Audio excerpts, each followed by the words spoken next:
안녕하세요. 정확한 진단, 바른 치료를 실천하는 생생마취통증의학과 신원장입니다. 오늘은 이름은 다소 생소하지만 꽤 많은 분들에게 진단되고 있는 후종인대 골화증과 황색인대 골화증에 대해서 알아보려고 합니다. 후종인대와 황색인대, 말이 좀 어렵죠? 둘 다 척추뼈에 붙어있는 인대의 종류입니다. 오늘은 먼저 후종인대에 대해서 먼저 말해보려고 합니다. 후종인대는 척추뼈와 디스크 뒤쪽에서 신경을 보호하고 척추뼈를 안정시켜주는 역할을 하는 인대입니다. 척추뼈 뒤쪽에서 종자로 길게 이렇게 내려가는 인대라고 해서 후종인대라고 이름이 붙어 있습니다. 경추에서 요추까지 길게 형성되어 있는 인대의 종류입니다. 인대는 보통 만져보면 말랑말랑하죠. 근데 이 인대가 뼈처럼 딱딱하게 변하는 병이 있는데 이를 골화증이라고 합니다. 인대가 뼈처럼 딱딱하게 변하게 되면 인대 뒤쪽에 있는 신경을 압박하게 되고, 그러면 그 신경이 분포하는 근육과 인대의 통증과 불편함이 오는 증상이 나타나게 됩니다. 이를 후종인대 골화증이라고 하고요. 이 골화증은 MRI보다는 CT나 엑스레이 검사를 통해서 진단이 더 잘 됩니다. 우리나라나 일본, 중국 등 동양 사람한테 많이 나타나는 병이고요. 서양 사람은 잘 걸리지 않는 병입니다. 그래서 간혹 서양 사람들이 이 병에 걸려서 수술을 받으러 한국에 오는 경우가 종종 있습니다. 원인은 아직 정확하게 알려져 있지는 않지만 자세와 연관이 굉장히 많이 되어 있고요. 인종이나 유전적 인자가 있어서 가족이 같이 진단이 되는 경우가 종종 있습니다.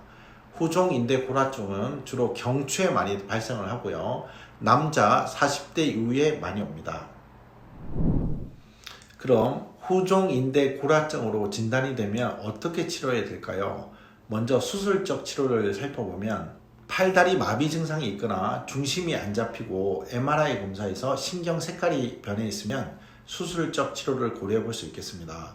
초기 증상은 내가 신호등을 건너고 싶은데 갑자기 몸이 말을 안 듣거나, 나는 정상적으로 걷고 있는데 뒤에서 보면 휘청휘청 술 취한 사람처럼 걷고 있는 증상이 나타나면 이 증상에 대해서는 수술적 치료가 필요한 경우가 많이 있겠고요. 하지만 대부분은 비수술적 치료가 가능하고 자세 교정만 잘 해주면 특별한 증상 없이 잘 관리하고 생활할 수 있는 병입니다. 쉽게 얘기해서 완치되는 개념보다는 유지 관리해야 되는 질환이라고 이해하시면 됩니다. 신경이 눌려서 오는 신경 증상이 있으면 눌려있는 신경에 타겟팅해서 신경 치료를 잘 해주고, 또한 신경이 분포하는 근육과 인대에도 주사나 체외 충격파 치료, 힐트 레이저 같은 치료 같은 것을 해주면 크게 효과를 볼 수 있는 경우가 많습니다. 이 병은 증상이 호전되었다가 다시 아프고 또 호전되고 이렇게 재발과 회복을 반복하는 경향이 아주 높기 때문에 먼저 주사나 다른 치료로 증상이 완화된 후에 자세 교정이나 도수 치료 같은 치료를 해서 재발 방지를 해주는 게 중요할 것 같다고 생각합니다. 뒷목이 항상 무겁고 두통이 있고 등과 어깨가 늘 뻐근하고 아픈 경우, 진단을 해보면 의외로 이 병인 경우가 종종 있습니다. 영상 보시면서 본인에게 위에서 말한 증상이 있다면 꼭 검사를 해보기를 권합니다. 그럼 환자분 예를 한번 들어볼까요? 63세 여자분입니다. 뒷목과 등이 늘 아프고 두통이 있으시고 어깨는 늘 무거운 증상이 있다가 오른쪽 팔이 최근에 저린 증상이 있어서 저한테 왔습니다. 저는 늘 그렇듯이 팔 증상이 있어서 목 디스크가 강력하게 의심이 되어서 CT와 엑스레이 검사를 하였습니다.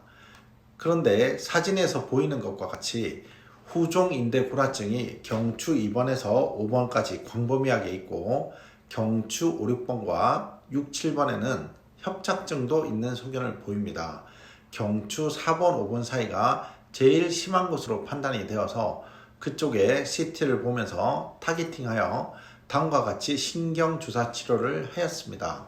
또한 다음번 내원 시 신경이 분포하는 근육 인대의 주사 치료와 인대 정상화에 도움이 되는 필터 레이저 치료를 3회 정도 시행하고는 증상이 많이 완화가 되었습니다.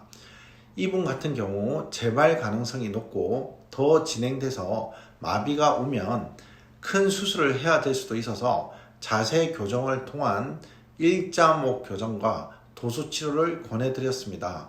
이분이 재발 없이 더 진행 안 되기를 기원합니다. 증상에 있어서 정확한 원인 파악과 이를 통한 바른 치료가 중요합니다.